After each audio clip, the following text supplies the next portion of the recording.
मुझे लगता है आप सभी ने अपने व्हाट्सएप को 2 फैक्टर ऑथेंटिकेट कर लिया होगा और एक 6 डिजिट का पिन डालकर उसे सिक्योर कर लिया होगा ताकि हैकर्स उसे आसानी से हैक ना कर पाएँ। हमारी सबसे बड़ी समस्या ये है कि हम अपने डेटा या अपनी इन्फॉर्मेशन की वैल्यू को नहीं पहचानते, जबकि आज के समय में सबसे वैल्यूएबल थिंग जो है वो डेटा या इन्फॉर्मेशन ही है। हम किसी भी ऐप को अपने मोबाइल में आसानी से इंस्टॉल कर लेते हैं, ये ना चेक किए हुए कि वो ऐप सही है या नहीं है।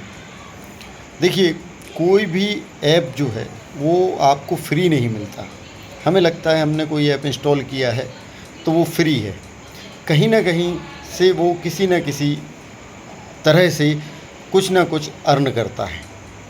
बहुत से ऐप होते हैं जो एडवर्टाइजमेंट के माध्यम से अर्न करते हैं या कमाते हैं, या फिर कुछ ऐप ऐसे होते हैं जो आपके डेटा या आपकी इन्फॉर्मेशन को सेल करते हैं, बेचकर उससे पैसा कमाते हैं।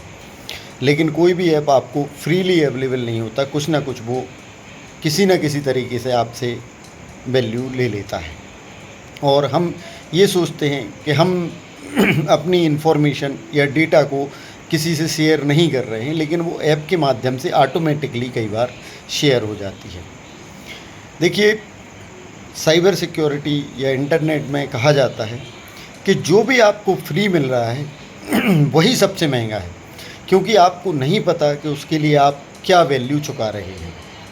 तो हमें हमेशा ध्यान रखना है कि आपकी डेटा या इन्फॉर्मेशन बहुत वैल्यूएबल है और उसको हम किस तरीके से सिक्योर कर सकते हैं, यही हमें साइबर सिक्योरिटी में जानना रहता है।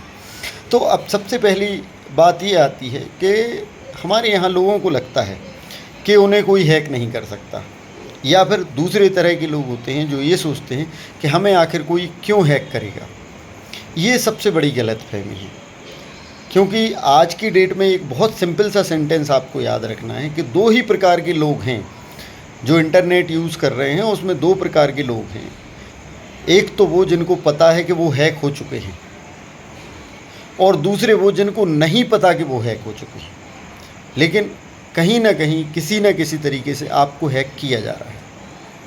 अब ये आपकी जानकारी में कब और कैसे आएगा, ये एक सोचने वाली बात रहती है। लेकिन हम यदि अपने डेटा, अपने ऐप, अपने डिवाइस को सिक्योर नहीं कर रहे हैं, उसको नहीं ध्यान दे रहे हैं, तो कहीं ना कहीं आपका डेटा या इन्फॉर्मेशन लीक हो रहा है और वो किसी न किसी तरीके से सेल किया जा रहा है। हैकिंग कई तरीके से होती है, कई सारी टर्मिनोलॉजी हैं जिनको हम जानेंगे, जैसे फिशिंग है, मालवेयर अटैक है। फिशिंग भी कई तरीके से होती है, हम एक ही तरीके की फिशिंग को जानते हैं।